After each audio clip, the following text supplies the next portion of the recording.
In other words, how much do you expect to sell of your product or service each month? So let's say you have a list of months from January to December. How much do you expect to sell in January, February, March, and so on? And that's your guesstimate, and you make that guess based on experience, previous sales, market projections, always with the awareness that the number may turn out to be wrong in some ways. So start off with projected sales and revenue. Below that, you then have the total cost of achieving that level of sales and revenue. So you have every single expense that you are likely to incur in achieving that level of sales and revenue. And then finally, you have the bottom line. And the bottom line is the profit or loss from operations based on subtracting costs from revenues. And then the last line you have is called the cumulative total. This is where you add up your profits and losses for the year, if losses against profits, profits against losses, to accumulate exactly how much profit you will be making each month and how much profit you'll have or loss at the end of the month. Now, the first and most important number is what is called the top line. This is the estimated sales.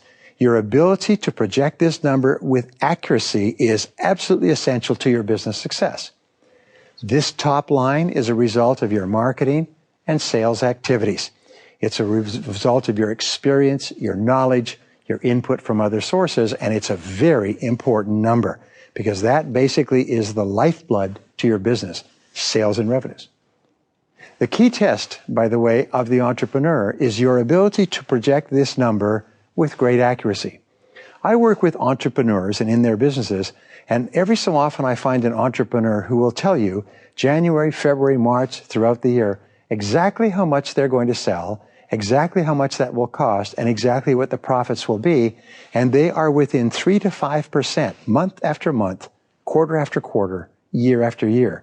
Their numbers are precise. No matter what happens to the marketplace, it seems that they're absolutely accurate, and this is a key test for you.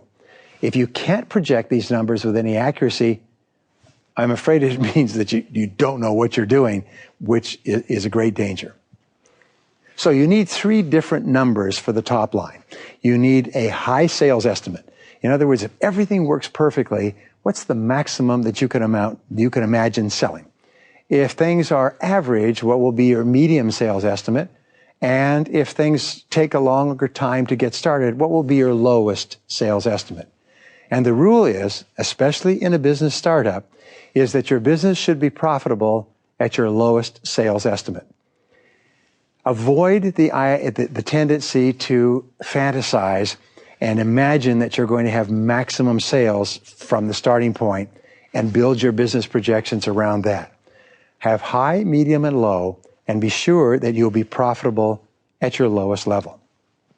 Now, your sales and revenue projections should be based on experience, market analysis, and research.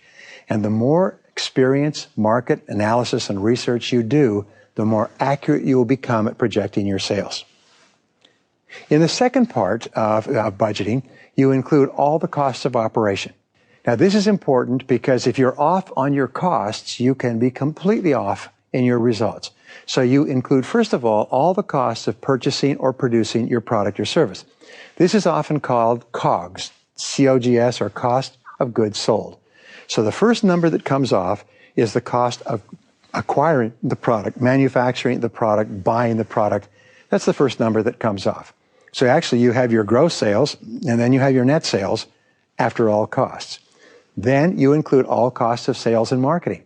Is how much does it cost for advertising, promotion, commissions, and everything else? What are the cost of sales and marketing in order to get those sales? Then you include all the costs of administration and operation. You itemize every staff member. You itemize every bit of utilities, the cost of rent, the cost of telephones. All the costs of operating your business internally are then deducted. Then you include all fixed, variable, and semi-variable costs. You include your rents, you include your utilities, you include your lease payments and your cars, everything, and your final number should include 100% of all out-of-pocket expenses to operate for that month. Now, one of the things that we do when we work with companies is we encourage them to add up all of these expenses.